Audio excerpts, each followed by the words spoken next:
Hello everyone, আসসালামু আলাইকুম। আমি রূপা চলে এলাম নতুন একটি ব্লগ ভিডিও নিয়ে। আজকে অনেক দিন পরে আমার কলেজের পাশ দিয়ে যাচ্ছিলাম, একটা কাজে যাব আমার পাশের এলাকায়। তো এই রাস্তা দিয়ে যেতে যেতে সে আগের স্মৃতি মনে পড়লো। এটা আমার কলেজ, এখান থেকে আমি এইচএসসি পাস করেছি। তো এই রাস্তায় আমার অনেক স্মৃতি। এখান দিয়ে আমার যে ইংলিশ টিচার ছিলেন, আমার প্রিয় স্যার তাপস স্যারের কাছে এখান দিয়ে পড়তে যেতাম। এই বিল্ডিংটায় নিচে আমরা প্রাইভেট পড়তাম স্যারের কাছে। তো আমি আমার হাজব্যান্ড আর আমার মেয়েকে দেখাচ্ছিলাম যে আমি এখান থেকে কলেজে পড়তে আসতাম। তারপর আমার যে ফ্রেন্ডরা ছিল, ওদের বাসা সবার ছিল এই রাস্তায়, আর আমার ছিল অপোজিট রাস্তায়। তো আমি প্রায় করতাম কি, ওদের সাথে হেঁটে হেঁটে তারপরে আমি বাসায় চলে যেতাম। যাই হোক, তো আমরা আমাদের ডেস্টিনেশনে চলে এসেছি। আমরা একটা কাজে এসেছিলাম, আমি আর আমার হাজব্যান্ড, আমার বাচ্চাকেও নিয়ে এসেছিলাম। তো কাজ শেষে একটা দোকানে গেল, একটা খেলনা কিনতে চাইলো, তোকে এই খেলনাটা কিনে দিলাম। তারপর আইসক্রিম দেখে আইসক্রিম খেতে ইচ্ছে হলো। তো গরমের মধ্যে আমার মিল্ক ফ্লেভারের আইসক্রিমের চাইতে আমার কাছে ললি আইসক্রিমটা খুব পছন্দ। আর সেটা অরেঞ্জ ফ্লেভারও হতে পারে বা লেমন ফ্লেভার।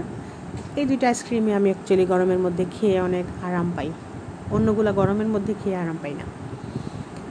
তারপরে মেয়ে যে ধরলো আমাকে একটু ঘুরতে নিয়ে যাও, ঠিক আছে চলো যাই। তো ফুলতলা আমাদের এখানে একটা রেস্টুরেন্টে ছিল, ম্যানগ্রোভ ফুড কটেজ। এর আগেও আমরা এখানে এসেছিলাম। জায়গাটা বেশ সুন্দরই ছিল, বাচ্চাদের খেলার জায়গা ছিল, ছোট্ট একটা অ্যাকোরিয়াম ছিল, মাছ ছিল, তো বাচ্চারা একটু দৌড়াদৌড়ি করতে পারতো, জায়গা ছিল। কিন্তু আজকে ওখানে গিয়ে খুবই হতাশ হয়ে গেলাম। ওইটা খুবই ছোট করে ফেলেছে জায়গাটা, আগের মতো নেই।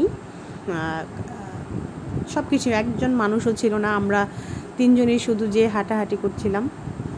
পরে ওদের যে ওয়েটার, ওদেরকে ডেকে জিজ্ঞেস করলাম আমরা আসলে যেগুলো খেতে গিয়েছিলাম মেন উদ্দেশ্য, সেগুলোও ওদের কাছে কিছু নেই।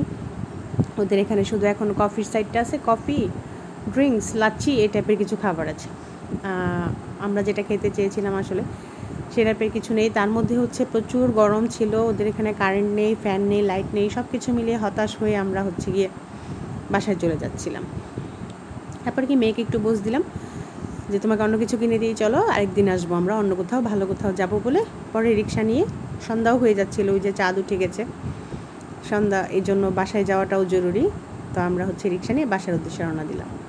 রওনা দিতে দেখলাম যে ওদিন ঈদে মিলাদুন্নবী ছিল, মসজিদটাকে সুন্দর করে লাইটিং করে সাজিয়েছিল। তারপর চাঁদ দেখতে দেখতে আমরা বাসায় চলে গেলাম।